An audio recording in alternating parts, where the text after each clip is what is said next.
क्या कभी किसी नेता से कॉलर पकड़ के पूछने की हिम्मत की है कि घरों पर बुलडोजर चल रहा था, तू क्या कर रहा था? कि बेटियों का हिजाब खींचा जा रहा था, तू क्या कर रहा था? जब सवाल पूछना होता है तो सभी के जुबान पर ताले लग जाते हैं। शायद इसी वजह से 70 साल बाद भी आज एक रहबर नहीं है। जब किसी आखिर में जाते जाते सिर्फ इतना ही कहूंगी कि लहरों को खामोश देख, ये ना समझना कि समंदर में रवानी नहीं है। कि लहरों को खामोश देख, ये ना समझना कि समंदर में रवानी नहीं है। जब भी उठेंगे ऐसी तूफान बनकर उठेंगे।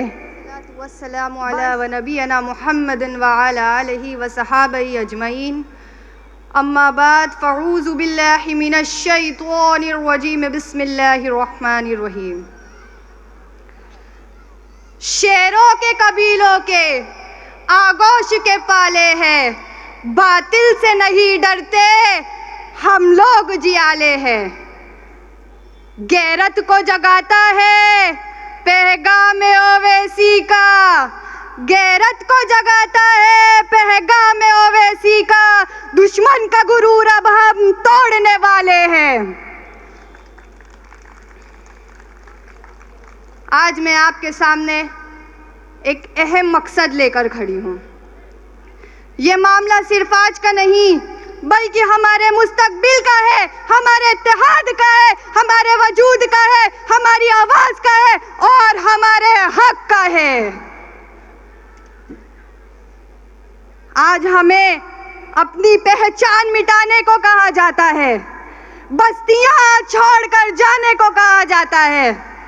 अरे पत्तियां रोज गिरा जाती जहरीली हवा, पत्तियां रोज गिरा जाती जहरीली हवा और हमें पेड़ लगाने को कहा जाता है। क्या कभी किसी नेता से कॉलर पकड़ के पूछने की हिम्मत की है कि घरों पर बुलडोजर चल रहा था, तू क्या कर रहा था? कि बेटियों का हिजाब खींचा जा रहा था, तू क्या कर रहा था? जब सवाल पूछना होता है तो सभी के जुबान पर ताले लग जाते हैं। शायद इसी वजह से 70 साल बाद भी आज एक रहबर नहीं है। जब किसी नेता की जरूरत होती है वो उस समय गायब हो जाते हैं जब बेटियों का हिजाब खींचा जाता है, जब घरों पर बुलडोजर चलाया जाता है। तो उन जुल्म करने वालों से मैं ये कहना चाहती हूँ, कुछ बात तो है कि मिटती नहीं हस्ती हमारी, कुछ बात तो है कि मिटती नहीं हस्ती हमारी। सदियों रहा है दुश्मन दौरे ज़मा हमारा, तौहीद की अमानत है सीनों में हमारे, रसूल की मोहब्बत है सीनों में हमारे। आसान नहीं मिटाना नामो निशान हमारा, लब्बैक या रसूल अल्लाह। आज जब हमें एक रहनुमा मिले हैं तो हम उन्हीं को बी टीम कहने लगे, जिनका नाम ओवैसी साहब है। एक रहनुमा के उससे मिले हैं तो हम उन्हीं को बी टीम कहने लगे। तो उन बी टीम कहने वालों से मैं ये कहना चाहती हूँ, ये वही ओवैसी है जो मॉब लिंचिंग पर आवाज उठाई, ये वही ओवैसी है जो हिजाब बैन पर आवाज उठाई, ये वही ओवैसी है जो वक्फ बिल पर आवाज उठाई, ये वही ओवैसी है जो एनआरसी पर आवाज उठाई, ये वही ओवैसी है जो बुलडोजर राज पर आवाज उठाई। जब हर मसले पर आवाज ओवैसी साहब उठाते तो वोट भी उन्हीं को देना चाहिए। बी टीम कहने वाले, उनसे मैं ये पूछना चाहती हूँ, जो एनसीपी कांग्रेस पार्टी का नेता हमारा वोट लेकर बीजेपी में चला था वो क्या कहलाता है? जो बीजेपी का एनसीपी में चला है वो क्या कहलाता है? जो कांग्रेस से एनसीपी में चला है वो क्या कहलाता है? और इस बात की क्या गारंटी है कि इंडिया अलायंस को हम वोट दे और वो हमारा वोट लेकर के बीजेपी में नहीं जाए? इस बात की क्या गारंटी है? ये सब के सब एक सिक्के के दो रूप है। मैं पूछना चाहती हूँ, बाइकल्ला से हमें मुस्लिम उम्मीदवार क्यों नहीं दिया? जवाब दो। हिजाब बैन पर आवाज क्यों नहीं उठा? उठाई? जवाब दो। वक्फ बिल जब पार्लियामेंट में पेश हुआ तो वॉकआउट क्यों किया? जवाब दो।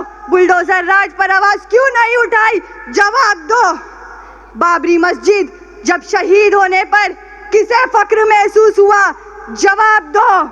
हमारे रसूल के बारे में बकवास की जा रही थी, FIR के बावजूद भी अरेस्ट क्यों नहीं किया गया?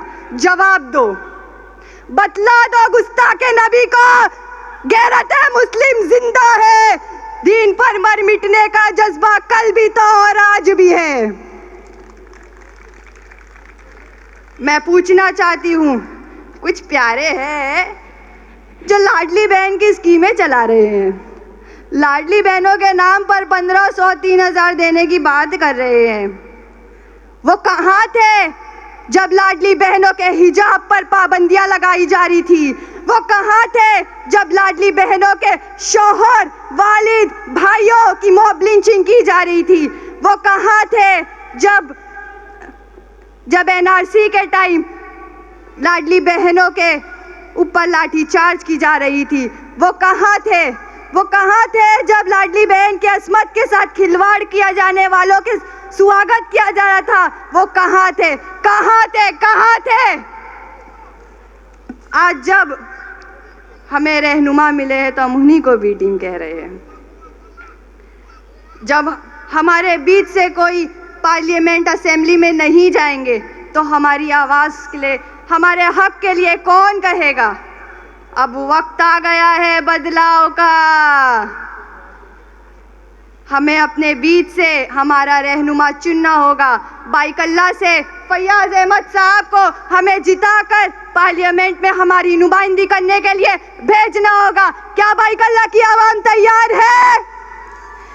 आवाज नहीं आ रही, जरा बुलंद आवाज से कहो, क्या बाइकल्ला की आवाम तैयार है? क्या बाइकल्ला की आवाम तैयार है? जब आंखों में अरमान लिया, मंजिल को अपना मान लिया, फिर मुश्किल क्या और आसान क्या, बस ठान लिया तो ठान लिया।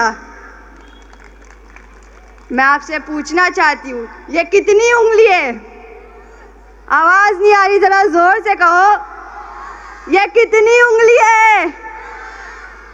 बस ये याद रखना, 20 तारीख के रोज हमें 5 नंबर पर बटन दबाकर, जिस पे पतंग का निशान होगा, उसको दबाकर हमें फैयाज अहमद साहब को वोट देकर हमें पार्लियामेंट में हमारी नुमाइंदगी करने के लिए भेजना होगा।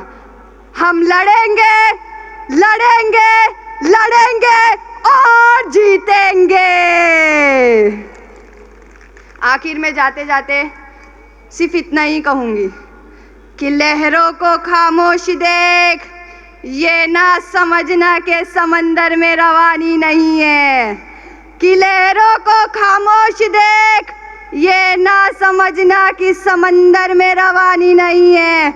जब भी उठेंगे ऐसी तूफान बनकर उठेंगे।